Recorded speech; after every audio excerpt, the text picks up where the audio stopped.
Something that really caught my attention at the beginning is what you said about, I just want to milk that whole idea of the new idea leading us to who we really are.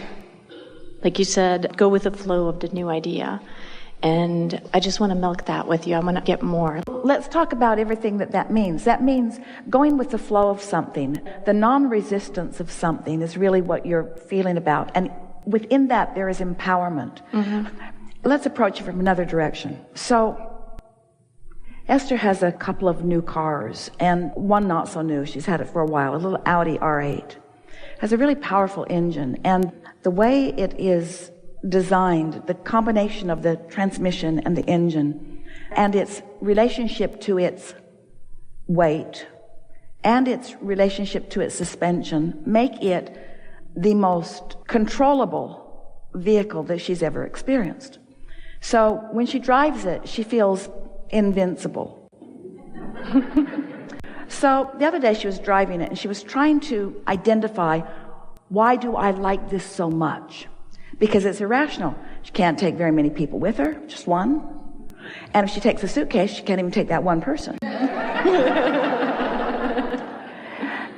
So why do I like this so much? And she realized it's because the engine never feels overextended, no matter what. It feels up for whatever she could possibly ask of it. There's not a hill too steep. There's not a curve too exaggerated. There are no conditions under which this vehicle does not feel invincible. And so this is what we are wanting to express to you relative to what you're talking about here. If you're wobbling and asking for something, you're overextended. You're trying to compensate for energy that you haven't lined up with through action. And so that's why you're tired. That's why you feel defeated. That's why it isn't fun. That's why you're weary. That's why you're depressed.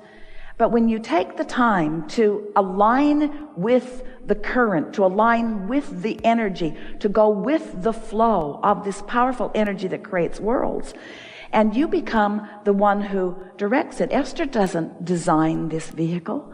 She doesn't even tune the engine up. Somebody else does all of that. She just points it where she wants it to go, at the speed and with the intention of her mind. It's like it's an extension of her, and it has the ability to do what she asks it to do. She can move it in traffic like nothing that she's ever experienced before. She can pick a tiny little window between those two cars over there, and she can put it right there, and they don't even notice she showed up. She's so deft about it, you see. That car is not overextended, and that's what we wish for all of you. We wish for you to practice your power, to know it, to direct it, to guide it, to feel the ease of it, to feel the certainty of it, to feel the confidence of it, to know that with it you can do whatever you want, to not feel threatened, will it ever go away, to feel the invincibility of it. Mm-hmm. You come to that place of knowing that by playing with it until soon you are not overextended. You discover you can never overreach because you have the energy that creates worlds flowing to you and through you. But you got to figure out how to manage it. And the way you do that is by managing it. The way you do that is by flowing with an idea and feeling when you're tuned into it and feeling when you're not. And notice the results that you're getting. Watch the way others respond to you. Watch what you're doing. Watch what you're doing. Feel what you're doing. Practice what you're doing. And do it better until you're in control of your creative prowess. Esther knew as soon as she got behind the wheel of that car, she needed to figure it out. So she went around a curve, and the curve said 45 miles an hour. And Esther said, okay. So she went 45 and thought, that was easy. So she looped around. It was only a mile down the road and back. She looped around, took the same off-ramp again at 55 and said, that was fun too. She went down and took the mile and came back and took the same curve at 65 and then at 75 and then at 85 because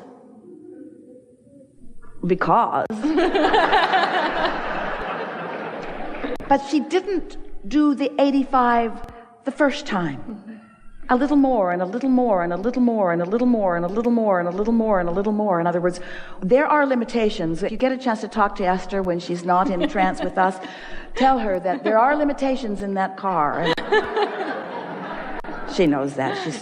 She's not ready to make her transition into non-physical, but when she does, it will be in that car.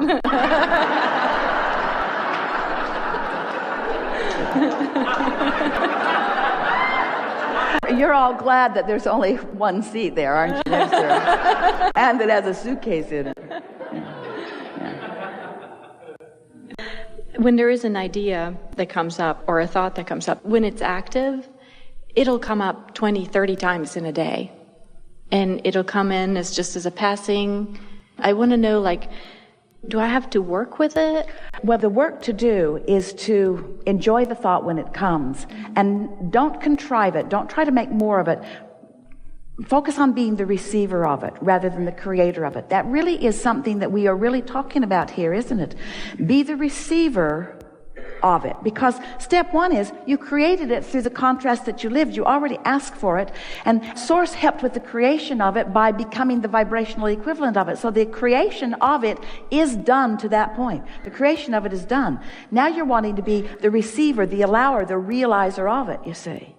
And so don't overthink it. Just put yourself in that soft place where you can receive it. And if it's coming, when you say the idea comes 20 or 30 times in a day, it's worth acknowledging what's the holdup. And the reason that we put it to you that way is because once an idea comes, then the next idea that comes will have more momentum, and the next, but you won't get 20 or 30 times into it before there's a manifestation about it. So if the manifestations beyond the thoughts and the emotions seem to be holding themselves off, what it always means is you've got more wobble in there than you're acknowledging. Here's the way it is. So you're wobble free to this point, and the thought comes, ooh, this is really, really good. The thought comes, we're just going to savor it for just a little while. The thought comes, occurs, manifests to the degree that your wobblelessness allows it. So let's say that you're wobble free to here. You haven't stayed wobble-free all the way to here, so the momentum hasn't really taken you into that high-flying place. But you're wobble-free to here. So the idea comes to there, but that's as far as you go. So the idea comes to there, but that's as far as you go. Are you with us on this? So the idea comes to there, but that's as far as you go. Because you've been introducing enough wobble that the momentum doesn't take you to here and to here and to here and to here. See, once you get on this track, this is what we want you to hear. In the wobble-free understanding and application, you can move from an idea all the way to manifestation. Instant manifestation is something that is livable, it's doable, it is achievable. If you can conceive of something that you want, you can realize it completely. And are to the degree that your wobble freeness is allowing it. So a good way to say it, if somebody says, how's that coming along? Pretty good, but clearly I've got a wobble in there, up the trail a little bit. I'm good to this point, and I'm good to this point, must be good to this point, because that's where I keep thinking about it. Keeps coming here. But it's got to move to the next level. Everything has to move to the next level, or it's not working in the way that it is intended. Nothing stands still in this dynamic universe. Nothing stands still. So you are moving toward or away from what you really want. This is really worth talking about, isn't it? So what about, wouldn't it be nice if, isn't it nice that it is exactly as we are about to speak it to you? So here you are. You're on the leading edge of all of this. You're wobble free because you want to be. You're wobble free because you like it that way. You're wobble free because you practice it that way. You're wobble free because you care more about how you feel than anything else. You're wobble free because you practice it. You're wobble free because it feels good. You're wobble free because you'd rather feel good than not feel good. You're wobble free because you've been there. You're wobble free because you believe you can be wobble free. You're wobble free because you like it, and there you are in this leading edge of wobble free thought. And then a new idea comes and you wobble just a little bit. What are you going to do about it? You're going to deal with the wobble right now at the first inception of the first wobble? We would. So that what begins to happen is the ideas just keep coming and coming and coming and coming. You will never stagnate. And the new ideas will never cease to come. So first there is the thought. Start again. First there is the vibration. Start again.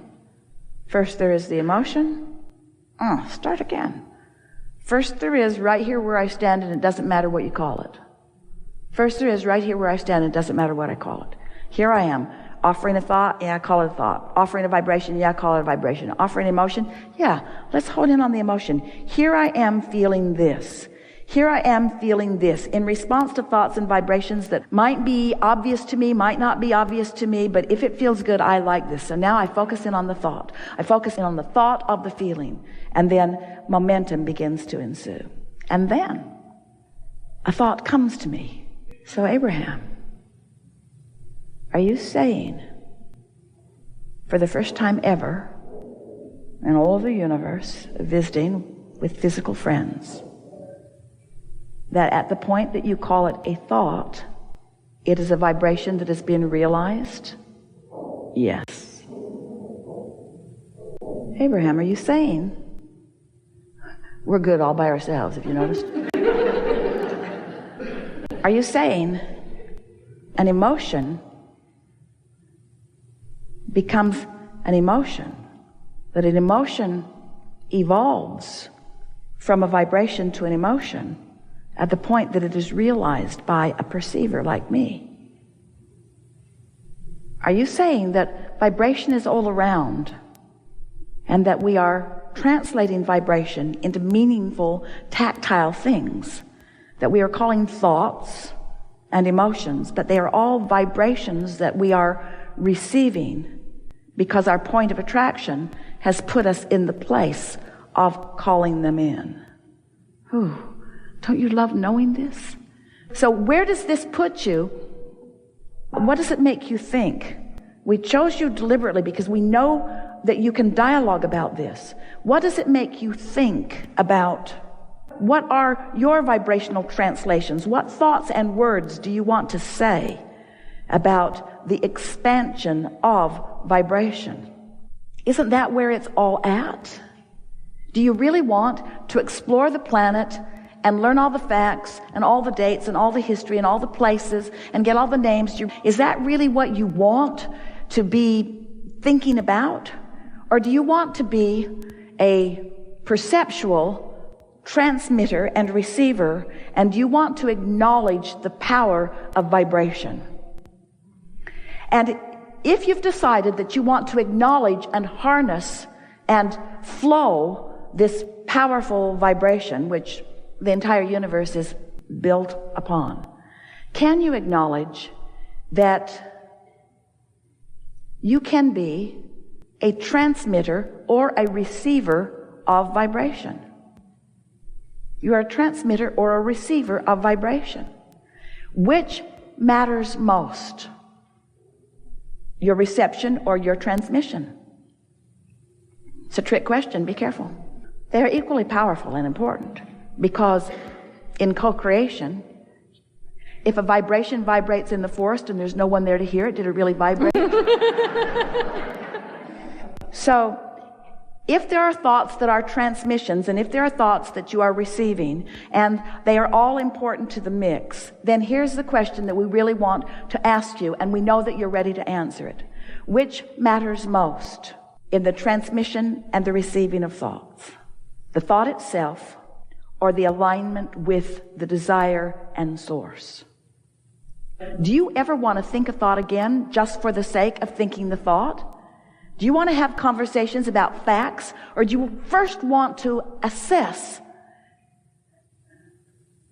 if you are receiving a thought that source is transmitting? Stay with us, because there are thoughts being transmitted all over the place. There are people transmitting thoughts that are telling you that your planet is in peril. There are thoughts that are being transmitted that are saying that you are unworthy or that you are inappropriate. There are thoughts being transmitted about all kinds of things. But if you are accepting that there are thoughts that are transmitted and thoughts that are being received, and you understand that both are important, don't you first want to put yourself in the receptive mode of aligning with thoughts that the source within you is thinking, is knowing?